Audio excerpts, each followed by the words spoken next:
Mayong gabi sa tanan kag malipayon nga adlaw nga nagpaway. Naga pasalamat man ako nga miari ako kay gayunan sa pagtamyaw sa inyo dira subong ako nagapangamusta sa iglesia sang Dios dira sa Ibawaan. Kaangay ni Pablo nga nagasiling siya sa Corinto. Ginpain nakamusang Dios. Agud mangin iya tungod sa inyo paghiusa kay Kristo Jesus. Inpili niya kamo nga mangin iya mga katawhan upod sang tanan nga nagakilala sa aton Ginoong Hesukristo. Sa bisan diin nga lugar, siya Ginoo naton tanan. Kabay pa nga mabaton ninyo ang bugay kapag hidait halin sa Dios nga aton na may kag kay Ginoong Hesukristo. Samtang kamo naga silibrar sang inyong centennial ka 100 years sa pagserbisyo, sa pag-reach out sa mga katawhan dira sa palibot ninyo.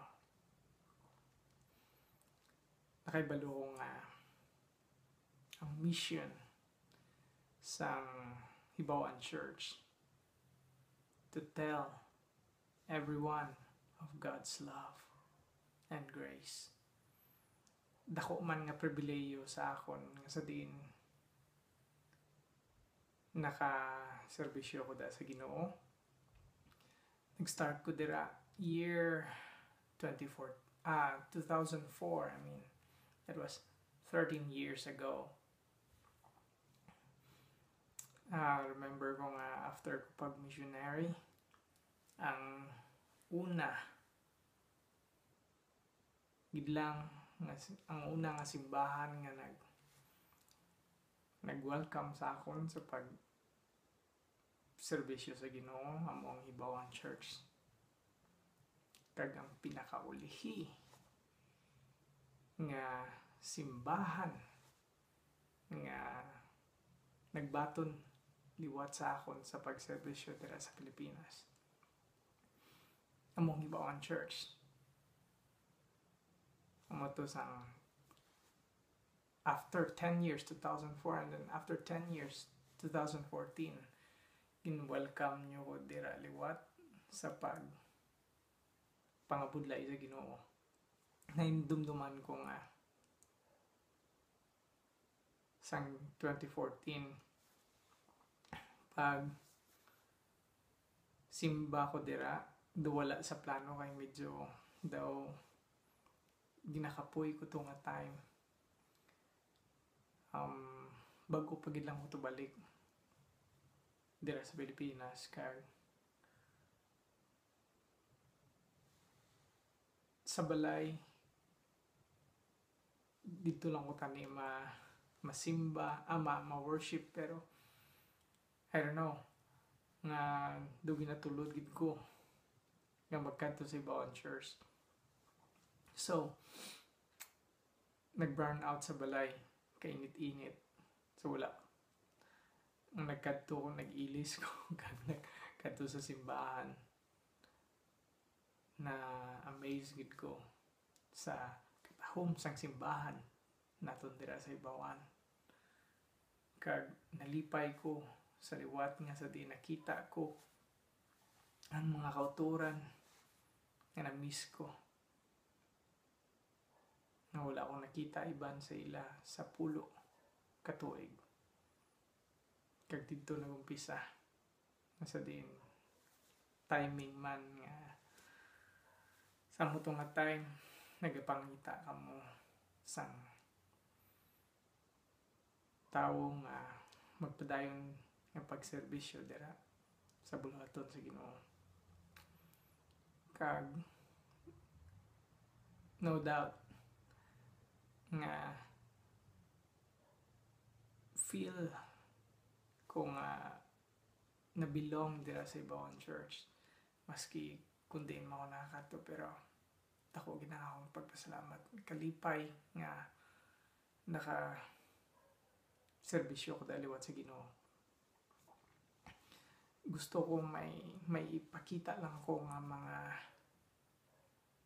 mga pictures kag mga videos nasa din nga ululupod kita nagserbisyo sa Ginoo dira sa pag-reach out sa mga families nga na-remember na ako nga sa din kita nag-reach out sa mga families nga mayara da nga programa I think once a month or twice a month na nag-reach out kita sa mga parents labi na gid sa mga ginikanan nga sa din kakato sila simbahan para magpamati sang mga mayong nga programa para sa ikamayo sang ilang pamilya. Kagang hindi ko pagid malimtan dira nga program naton ng Super Bowl of Caring nga sa diin kita naga-feed sa mga malnourished children dira sa palibot naton sa Hibawan. Kag ang hindi ko man malimtan ang pag bisita naton sa mga kauturan nga medyo nagluya gawa sa pagtuo kag sa pagbisita man naton sa mga non-Adventist people nga sa palibot dira naton. Kag isa pa ang duman ko nga may kayunan man ta nga mag-reach out labi na gid sa Hibawan public public school dira sa Hibawan Elementary School nasa diin nangin guidance counselor kita dira